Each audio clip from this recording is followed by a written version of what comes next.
Hello everyone, welcome back to the channel. Today we're going to be exploring an intriguing question that recently sparked political curiosity and some controversy as well. Is the US eventually buying Greenland? As you all know, Donald Trump has been repeating this same thing again and again. We'll uncover what the cards have to say using my Tarot Neocolonial de las Américas deck. But first, let's understand why Greenland matters. Greenland, the world's largest island, is an autonomous Danish territory located between the Arctic and the Atlantic Oceans, originally inhabited by indigenous peoples over 4,000 years ago. Greenland was later colonized by Norse explorers around the 10th century. The Norse colonies mysteriously vanished around the 15th century, leaving the island primarily inhabited by Inuit peoples. Fast forward to 1721, Denmark established its colonial presence, and in 1953, Greenland officially became an integral part of Denmark. However, in 1979, Greenland gained home rule, and in 2009, it transitioned to a broader self-government status, leaving only foreign affairs and defense under Danish authority. Now, why is Greenland suddenly so interesting? Geopolitically speaking. Two words: resources and strategy. Greenland holds significant deposits of rare earth minerals, uranium, gold, diamonds, and oil. Valuable commodities for any country aiming to dominate global economics. Additionally, as climate change rapidly melts Arctic ice, new shipping routes and strategic military opportunities emerge, making Greenland an even more coveted territory. Recently, Greenland has seen political shifts with growing discussions about full independence from Denmark.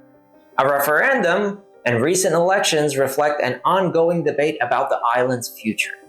But what do Greenlanders themselves think about the possibility of being purchased by the United States?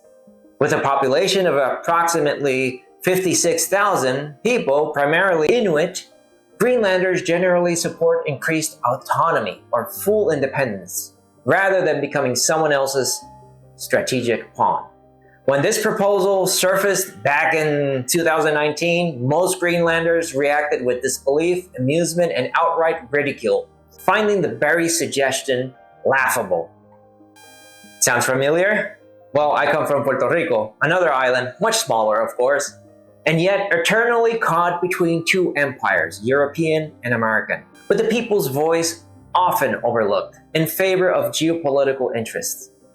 It's almost as if islands like these exist solely as chess pieces on someone else's global board game. Ridiculous, isn't it?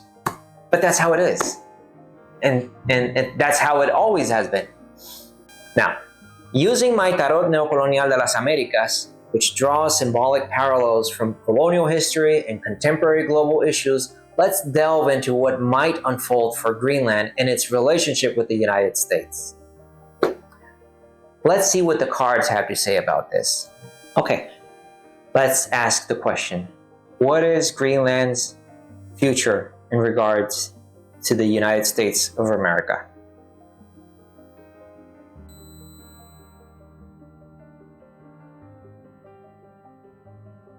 Okay, here you have it. 3 cards. Let's see what they have to say. 5 of Cups. 5 de Copas.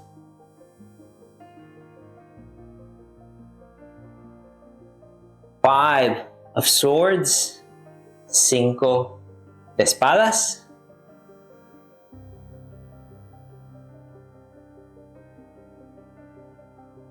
My Tarot Neocolonial de las Américas is in Spanish, English, Portuguese, and French, by the way. And Caballero de Bastos. It's the Knight of Wands, or batons. That's what we got there. 5 of Cups, 5 of Swords, and Knight of Wands. This is an interesting read, to say the least. Okay, Let's unpack the meaning of these cards. This is a quite interesting reading here. First, we have Five of Cups, or Cinco de Copas, a legacy lost. The Five of Cups, in this case, in my version, I portrayed a Catholic priest that came to Yucatan, Mexico, Fray Diego de Landa, in the act of burning the sacred Mayan texts, symbols of lost culture, identity, and heritage. Considering Greenland, this card suggests a deep concern about cultural and environmental loss. Greenlanders might feel a profound sense of grief or loss if external influences, specifically American geopolitical and economic interests, dominate their homeland. The spilled wine, blood, and milk on the ground highlight the dangers of losing traditional wisdom, indigenous rights, and cultural autonomy to a foreign power. Just as the Mayan codices were just sadly lost forever, Greenlanders risk losing critical parts of their heritage, language, traditions, and their relationship to the land if they don't protect their sovereignty and culture. Yet, two cups, right here in the corner, remain standing, symbolizing hope and a warning to Greenlanders to recognize and cherish what remains, fighting actively against the erosion of their identity. That's what we have with this card. Moving on to the next, Five of Swords, Cinco de Espadas, a bitter victory. And this card, showing an American soldier from the Spanish-American War era, references the history of American imperial expansion under the guise of liberation, spreading democracy, or the notorious Manifest Destiny. When applied to Greenland, it warns us of potential future conflict, perhaps not military, but political, economic, or diplomatic, that involves significant gains for the US, but substantial losses for Greenland. The presence of oil infrastructure here in the background and on the flag in this image suggests exploitation of Greenland's rich resources, which could become a primary motive behind American interests, masked by claims of mutual benefit or strategic necessity. Just as with other historical cases, Puerto Rico, Cuba, Philippines, Greenland could find itself in a complicated situation of apparent gain, coupled with deeper, long-lasting losses in autonomy, resources, and self-determination. Moving on, we have the Knight of Wands, Caballero de Bastos, symbolizing colonial violence and cultural conflict. It speaks directly about aggressive external interference, bold yet reckless initiatives driven by ambition, haste, or misguided intentions.